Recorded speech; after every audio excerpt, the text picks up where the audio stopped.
عورت کی آواز کا پردہ ہے۔ اب دیکھیے کس حد تک نماز میں اس وقت عورتیں بھی شریک ہوتی تھیں، اگرچہ حضور نے فرمایا مردوں کی صف بہترین سب سے آگے والی ہے اور سب سے بری صف سب سے پیچھے ہے، کیونکہ اس کے پیچھے پھر عورتوں کی صف ہوتی تھی، اور عورتوں کے لیے سب سے اچھی صف سب سے پچھلی والی ہے اور سب سے بری سب سے آگے والی ہے۔ سب سے آگے والوں کے سامنے پھر مرد ہوتے تھے، ان کی پشت ہوتی تھی۔ تو اسی طریقے سے اگر غلطی کی ہے تو مرد جو ہے کہے گا سبحان اللہ، امام سے غلطی ہو گئی ہے، مرد کیا کہے گا؟ سبحان اللہ۔ عورت کیا کرے گی؟ اپنے ایک ہاتھ کے پشت پر اپنا ہاتھ مارے گی، اپنی آواز نہیں نکالنی، آواز کا پردہ۔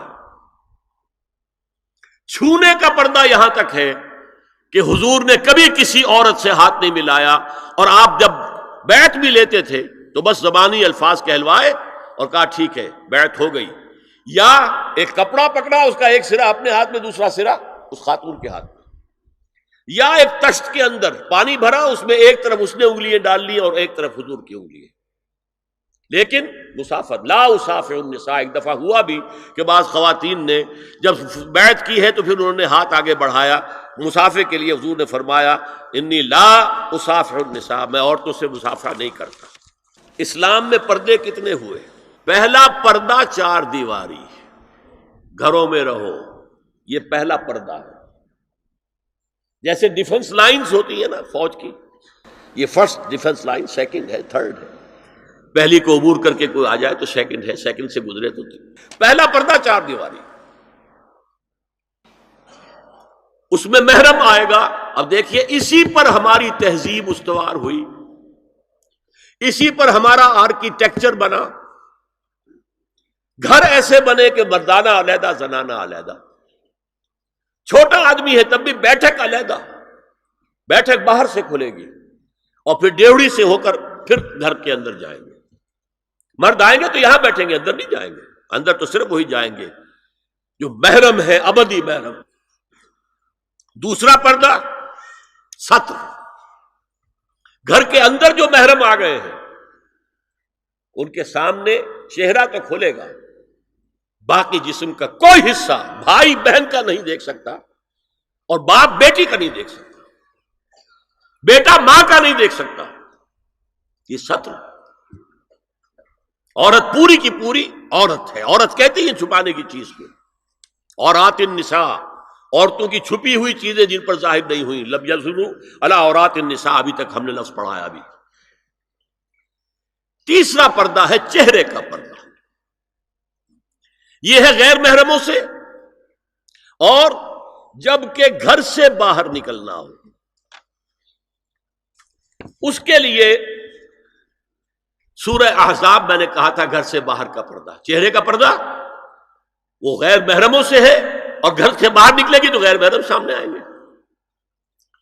یا ایھا النبی قل لازواجک وبناتک ونساء المؤمنین یدنین علیہن من جلابیبہن ذالک ادنی ان یعرفن فلا یؤذین وکان اللہ غفورا رحیما۔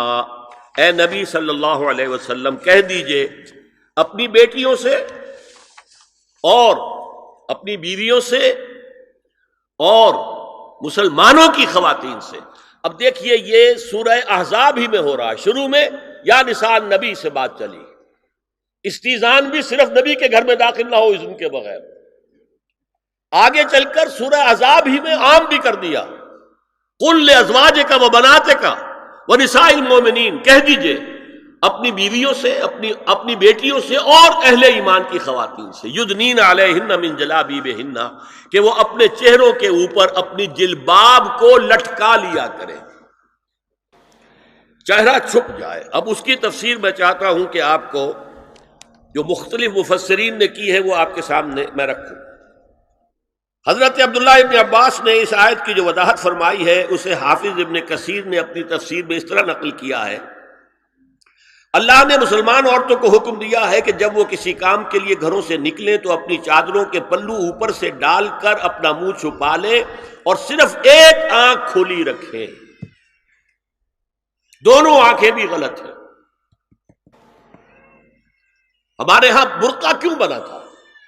دیکھیے چادر میں عورت لپٹی ہوگی، اس کا ہاتھ جو ہے اس چادر کو سنبھالنے میں آکوپائی ہو جائے گا۔ برقع ضرورت کی ایجاد ہے جو ہوا ہے، اور اس کے آگے آپ کو معلوم ہے پچھلے برقعوں میں جالیاں لگی ہوتی تھی کہ نگاہوں سے بھی براہ راست سامنا نہ ہو، اور یہ میں نے اپنی آنکھوں سے دیکھا۔ انقلاب ایران کے بعد جو حاجی آئے ایران سے، ان کو جو میں نے دیکھا ہے، اس طرح چادر میں ملبوس عورتیں ہوتی تھی، لمبی سی چادر، ایک ہاتھ سے اس کو اس طرح پکڑا ہوا ہے، اور صرف ایک آنکھ کھلی ہے، دوسری نہیں۔ میں نے شروع میں کہا تھا ہمارے نزدیک اسلام دین ہے، صرف مذہب نہیں۔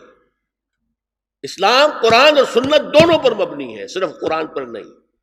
اسی میں ایک اضافہ کیجئے اس بات کا کہ حضور نے کئی حضرات سے یہ کہا، کہیں وہ رشتہ کر رہے تھے، کہ آپ نے ایک نظر دیکھ لیا ہے۔ اب اگر یہ ایک نظر دیکھنا اس کی اتنی اہمیت ہے تو اس کا کیا مطلب ہے؟ اگر تو صورتحال یہ ہوتی کہ ہر وقت چہرہ کھلا ہے، آ رہے جا رہے، تو ایک نظر دیکھنے کی کیا ضرورت ہے؟ وہ تو دیکھا دکھایا ہے۔ زمانہ آیا ہے بے حجابی کا، عام دیدار یار ہوگا۔ سکوت تھا پردہ دار جس کا، وہ راز اب آشکار ہوگا۔ تو ظاہر بات ہے وہاں پردہ ہو گیا تھا، تبھی تو تھا نا کہ ایک نظر دیکھ لو۔ آپ نے پوچھا ایک صحابی سے کہ رشتہ کہاں کیا؟ وہاں کیا ہے۔ تم نے ایک نظر دیکھ لیا ہے؟ اس خاندان کی آنکھوں میں کچھ نقص ہوتا ہے، دیکھ لو، بس ایک نظر دیکھنا ہے، اس کی اجازت۔ تو یہ اجازت ہونا اس کا خود ثبوت ہے کہ عام حالات میں عورت جو ہے وہ دکھائی نہیں دیتی تھی، بلکہ وہ پردے میں رہتی تھی۔ مسلمان جدید تعلیم یافتہ دانشوروں کی منافقت، وہ کہتے ہیں یہ پردہ وردہ سب مولویوں کی ایجاد ہے۔ کبھی کہہ دیتے ہیں یہ تو ہندوستان میں راجپوتوں کا پردہ ہوتا تھا، تو مسلمانوں نے یہاں یہ پردہ ایجاد کر لیا۔ میں نے دیکھا ہے عرب کی بدو خواتین کو مکے سے مدینے جاتے ہوئے نظر آتی ہیں۔ ایک خاتون اونٹ کی پوری قطار لے کر جا رہی ہے، ہاتھ میں لاٹھی ہے، پورا مکمل پردہ، چہرہ چھپا ہوا، آنکھوں کے اوپر بھی کوئی انہوں نے وہ حجاب سا بنایا ہوتا ہے، خاص چھجا سا، اور ہاتھوں میں دستانے، پاؤں میں جرابیں۔ یہ کون سے راجپوتوں کا پردہ سعودی و عرب کی جو ہے ریگستانوں میں پہنچ گیا؟ بدو جب آتے ہیں اپنی عورتوں کو اسی حال میں لے کر آتے ہیں، اور ان کا یہ ہے کہ وہ احرام کا معاملہ بھی یہ ہے کہ یہاں چھجا بنا کر آگے چادر لٹکا لیتے ہیں، صرف چہرے سے مس نہ کرے بس۔ اور وہ پھر اپنی خواتین کو جب طواف کراتے ہیں تو ان کے گرد گھیرا ڈال لیتے ہیں، ہاتھ سے ہاتھ پکڑ کر، تاکہ کسی اور کے ساتھ ان کا نہ کندھا لگے اور نہ کوئی اور جسم کا حصہ بس۔ یہ پردہ وہاں کہاں سے آ گیا؟ سر سید کا واقعہ تو میں آپ کو بتا چکا ہوں۔ اب ذرا علامہ اقبال، میں منافقت اس لیے کہہ رہا ہوں کہ ایک طرف ہمارا جدید دانشور طبقہ، مولوی ملاٹے دیوبندی ہوں، فلاں ہوں، یہ ہوں وہ ہوں، یہ دقیانوسی ہے، اصل میں تو سر سید احمد خان اور پھر علامہ اقبال۔ علامہ اقبال کا حال کیا ہے وہ سن لیجئے آپ۔ انگریز سرکار لارڈ ولنگٹن کے زمانے میں علامہ اقبال کو اپنا گورنر بنا کر جنوبی افریقہ بھیجنا چاہتے تھی۔